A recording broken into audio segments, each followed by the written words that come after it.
할렐루야. 감사합니다. 이렇게 일부 예배에서 뵙게 되셔서. 더위가 시작되어졌습니다. 별일 없으신지 모르겠습니다. 우리 한번 옆에 분들한테 인사하실까요? 별일 없으셨어요?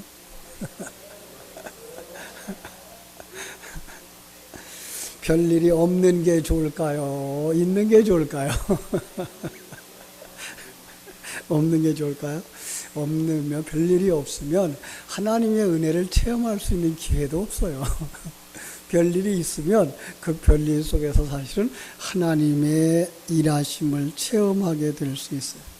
그래서 그 속에서 정말 하나님의 은혜를 감사하게 될 줄로 믿습니다.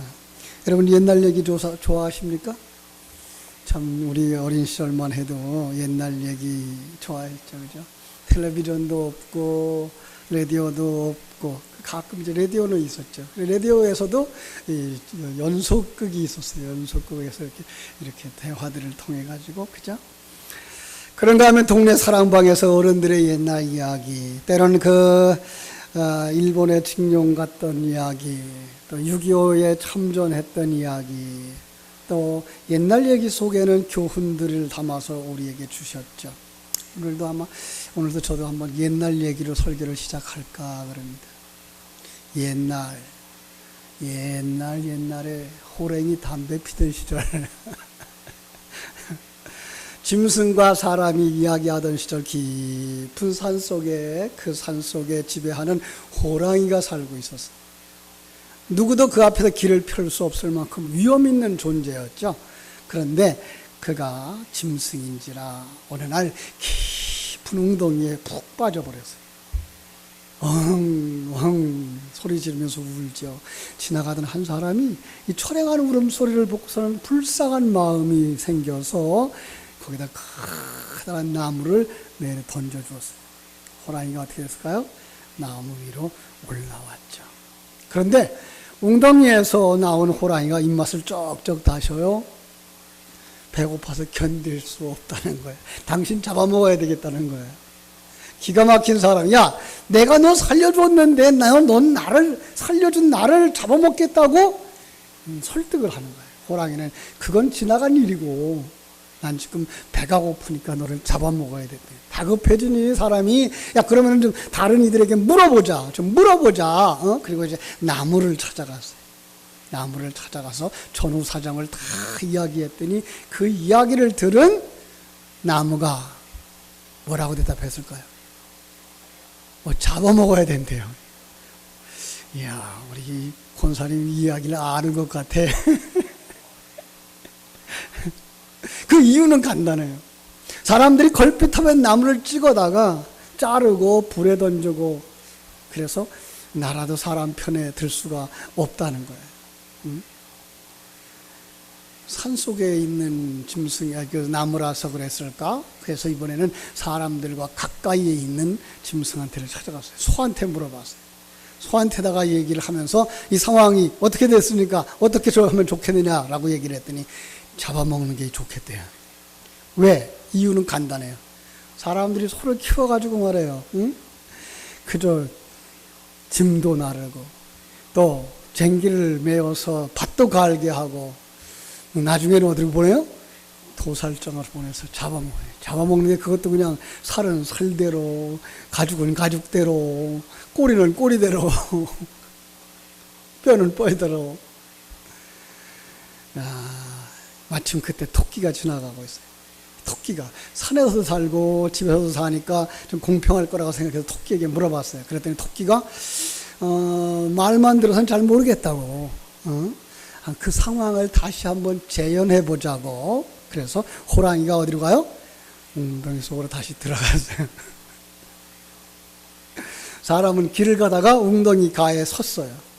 모두 제자리로 돌아가자 토끼가 한참을 생각하는 듯 하더니 그냥 그대로가 좋겠다. 호랑이가 소리치는 거야. 그래도 나는 웅덩이에서 건져줘야지.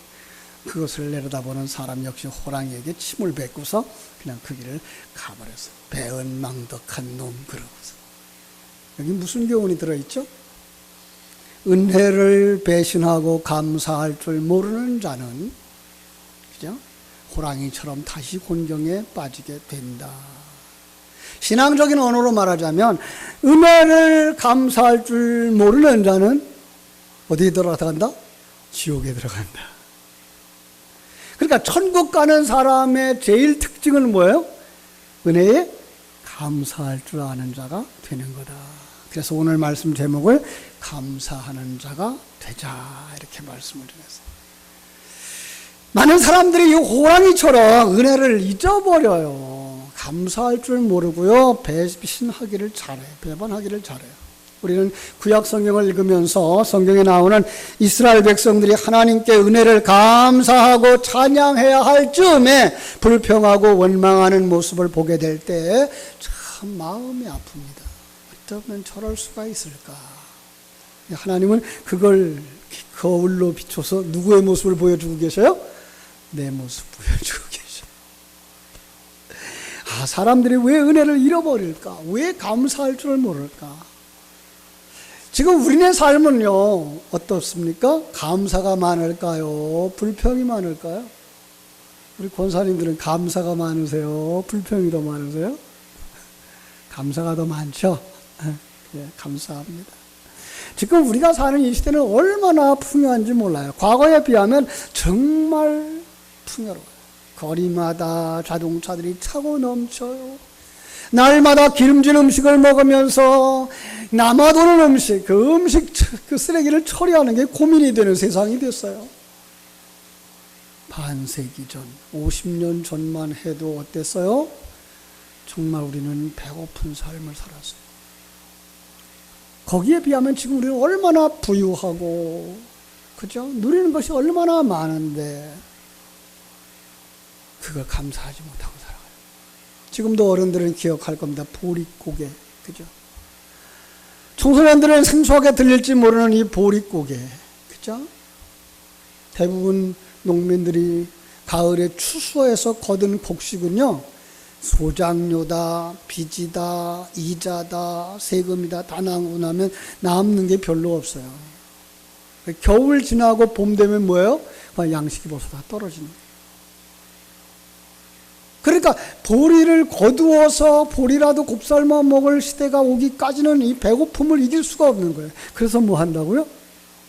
나가서 풀 뜯어다가, 그죠? 그게가 뭐예요? 그게가 떡이에요. 쑥떡도 있고요, 그죠? 그냥 나무 뿌리, 칡뿌리 캐다 먹고요. 일제강점기 시대, 또 6.25 이후의 시대, 그냥 연례 행사처럼 찾아왔다고요. 그런데 지금은 어떨까요? 끼니를 때우지 못하는 사람들이 있을까요?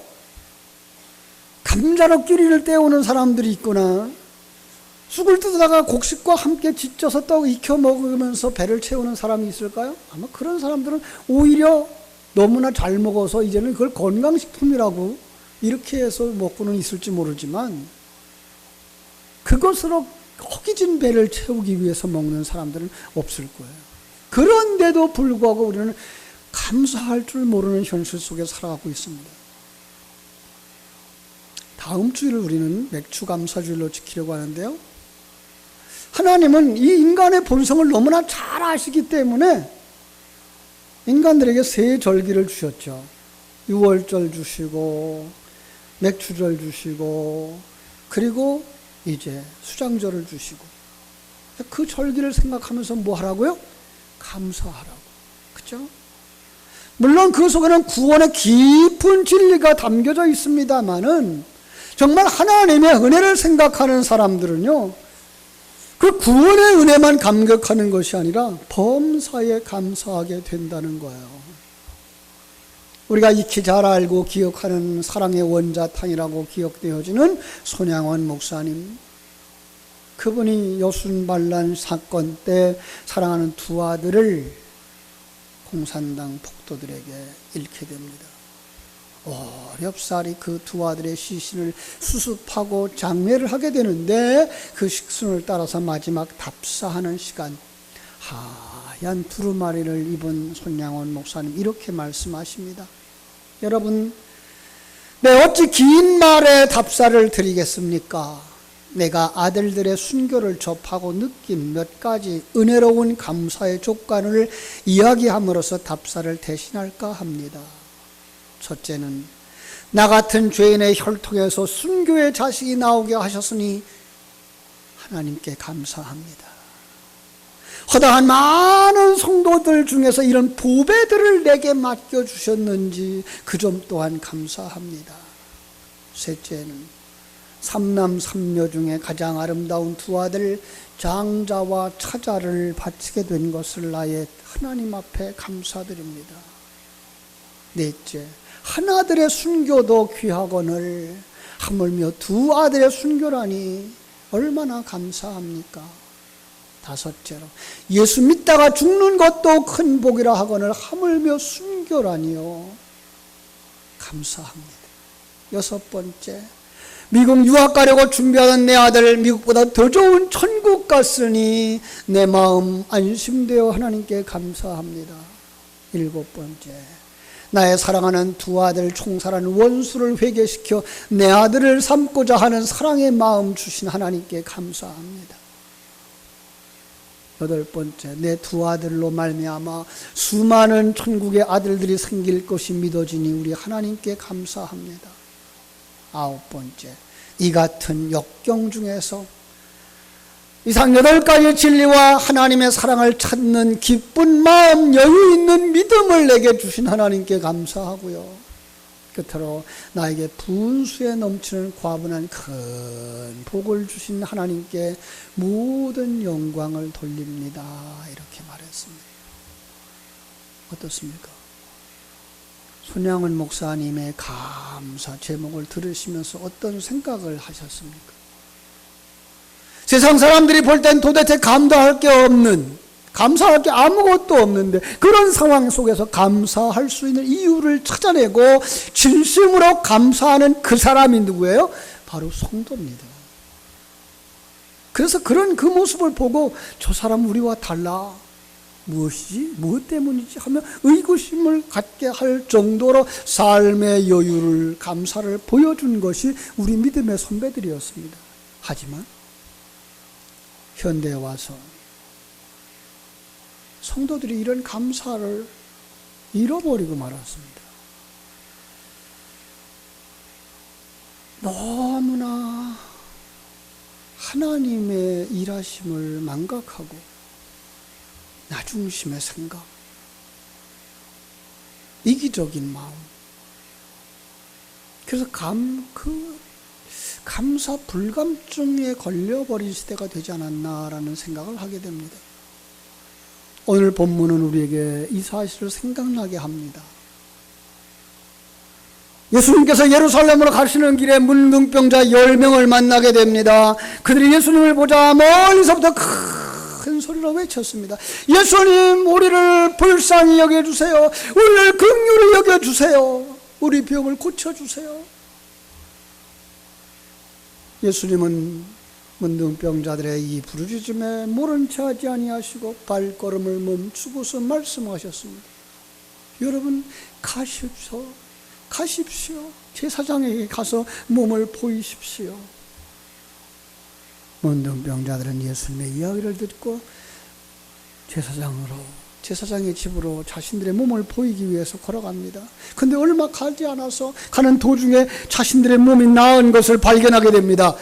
문둥병자의 피부가 깨끗해진 겁니다. 어린아이같이 깨끗해졌어요. 감각이 살아난 겁니다. 마치 요단강에서 7번 목욕하고 올라오던 나만 장군의 피부가 깨끗하여진 것처럼, 그의 감각이 살아났던 것처럼 그들은 놀랍고 가슴 벅찬 상황을 접하게 됩니다. 여러분, 그동안 문둥병자는 얼마나 사람들 앞에 멸시받고 가슴 아팠을까요? 가족과 떨어져 살아가는 외로움이 얼마나 깊었을까요? 근데 그것을 다 털고 버리게 됐습니다. 얼마나 기뻤을까요? 모두 기뻐하며 눈물을 흘리며 서로 얼싸안고 기뻐 소리 지르고 하나님을 찬양했을 것입니다. 할렐루야라고. 나 구원받았네, 너 구원받았네, 우리 구원받았네. 나 치료받았네. 너 치료받았네. 우리 치료받았네.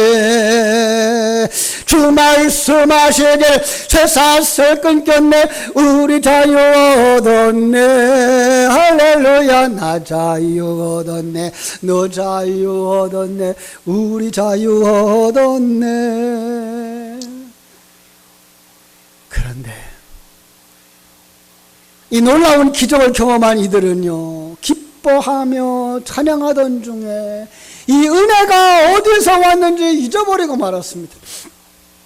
마치 출애굽한 이스라엘 백성들이 홍해를 건넌 다음에 따라오던 애굽의 그 군사들이 수장되어 주는 것을 보고 나서 모세가 찬송을 하고 미리암의 춤을 따라 춤을 추던 그 백성들이 얼마 되지 않아서 마라의 쓴물을 만나는 순간 홍해를 갈랐던 그 능력의 하나님을 잃어버리고 우리를 구원하신 그 하나님을 잃어버리고 감사와 찬송을 잃어버리고 원망했던 것처럼 까맣게 잃어버린 거예요.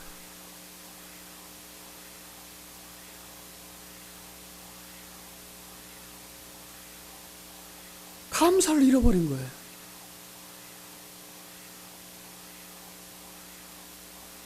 여러분, 왜 그렇죠? 이게 인간인가요? 이게 내 모습은 아닐까요? 그런데 다 그런 것은 아니었습니다. 그 속에서도 감사하는 사람을 만날 수가 있었습니다. 오늘 본문은 단 한 명이라고 말하고 있습니다.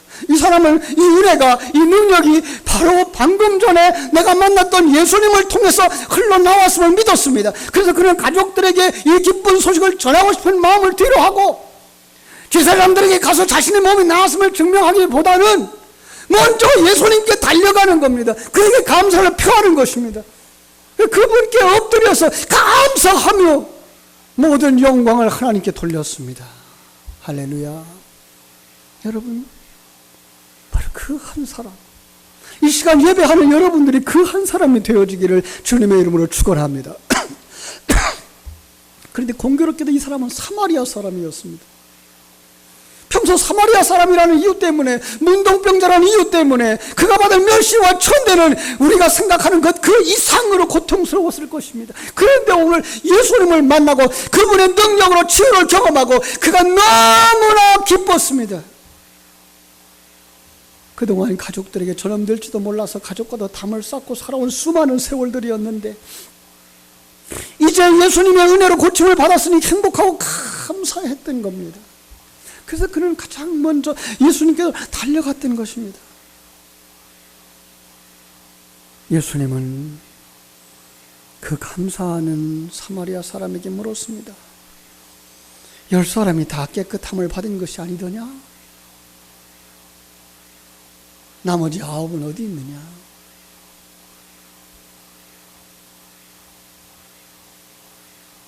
하나님은 오늘 누군가에게 그렇게 묻고 계신 것은 아닐까요? 우리는 그 9사람 속에 들어가 있지는 않을까요? 예수님을 고침받았음에도 은혜를 입었음에도 불구하고 감사를 잃어버린 그 9명을 생각하며 안타까워하고 계신 모습을 여러분 보실 수 있지 않습니까?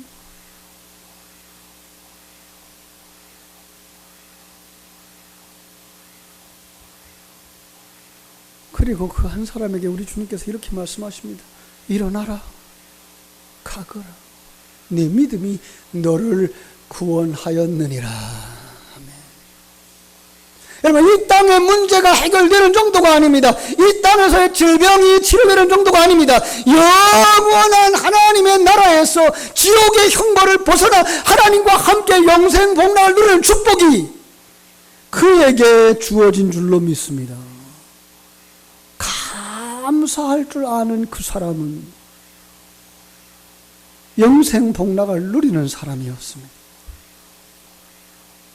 사랑하는 여러분, 나는 어디에 속해 있을까요? 이 감사하는 한 사람인가요? 감사를 잃어버리고 제가 할 길로 가버린 9명인가요? 그 사람은 자기의 문제, 질병이 치료되었기 때문에 감사하는데 나는 그런 경험이 없어서 감사하지 않는다고 핑계하지 않습니까? 그럼 이런 사람은 어떻습니까?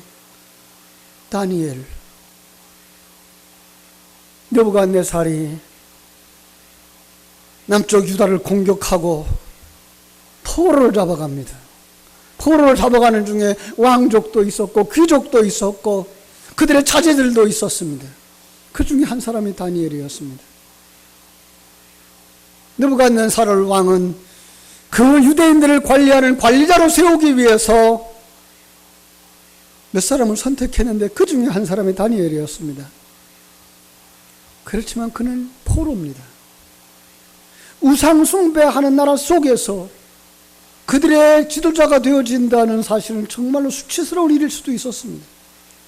그래서 그 속에서 믿음을 지키려고 몸부림치면 칠수록 모함과 함정 그리고 올무가 숨막히게 조여옵니다.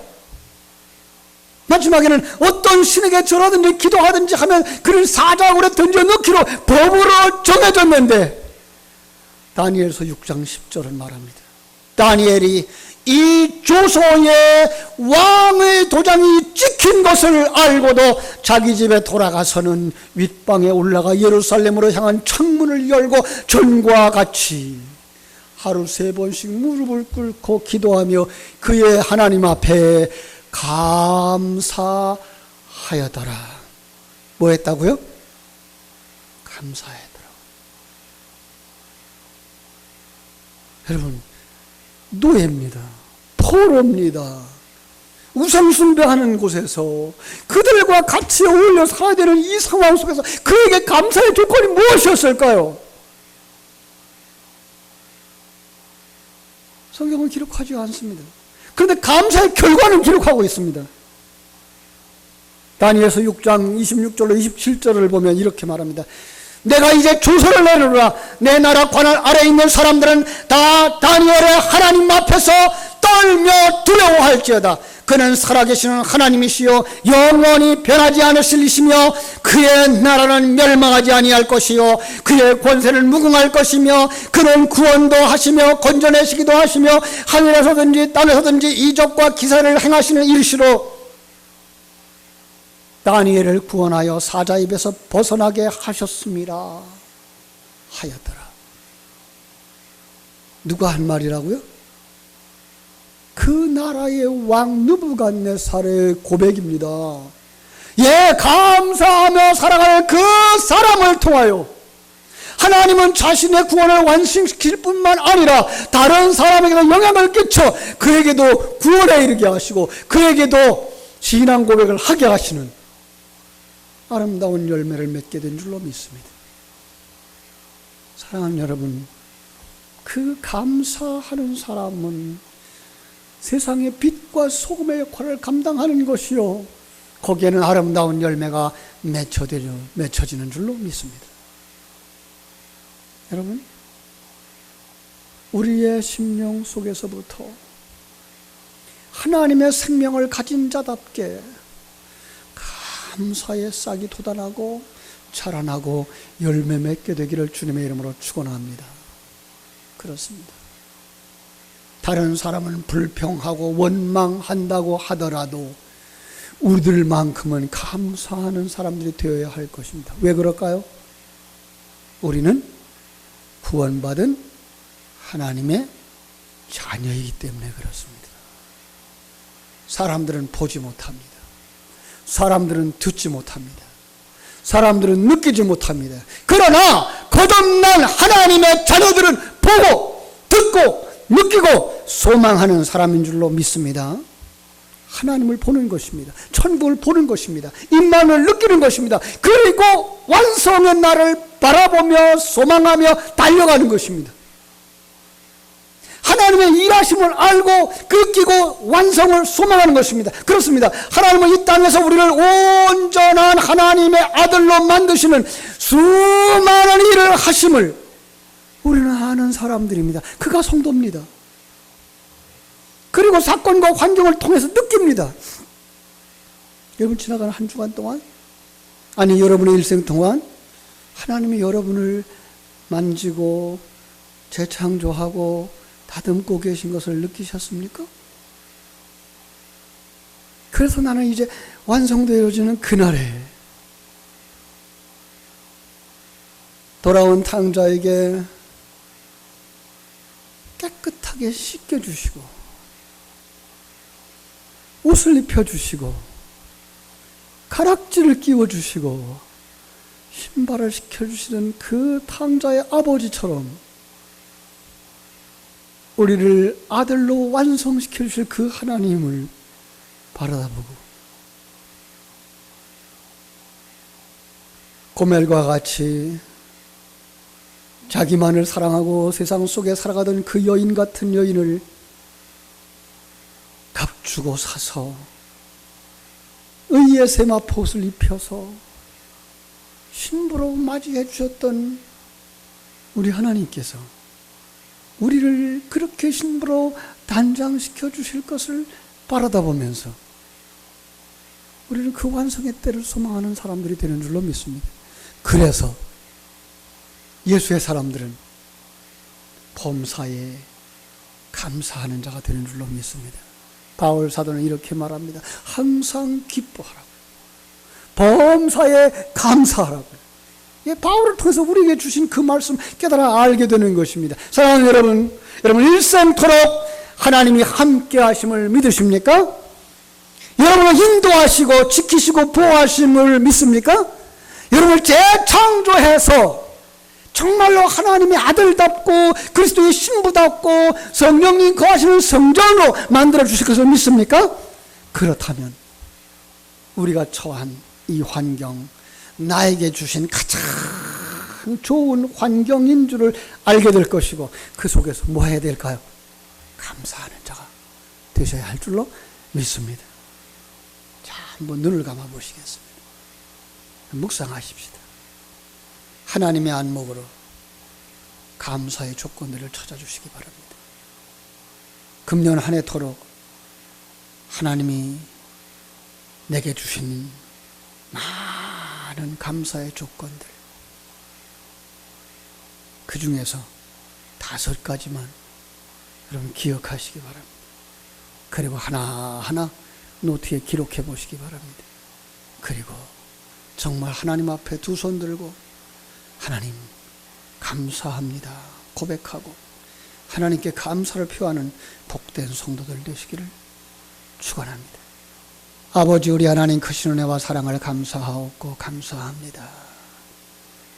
우리는 문둥병자와 같은